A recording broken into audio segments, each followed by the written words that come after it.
Те не влизат само сирийци, афганистанци, талибани, не знам какво тия. На такива хора трябва да се дава шанс.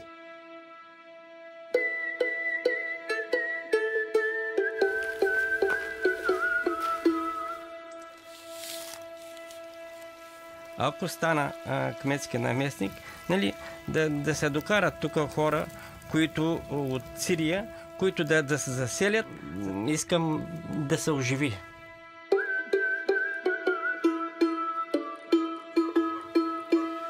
Тук иска Иван да вкара сирийци.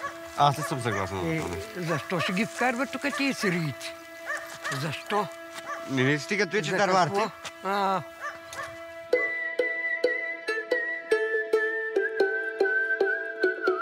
Номер 8. Другари и другарки, искам интернет за всички. Както е в Русия, както е при Путин. Има комунизма. Ковчег, в който се задушиха 71 емигранти в Австрия. Това обявиха австрийските власти на извънреден брифинг. То деца има ли умрели? Имаме, нали, това казаха, да. Това са хора убийци.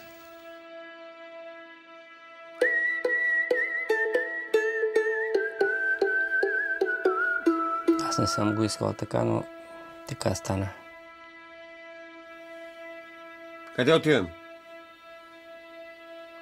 Какво правим?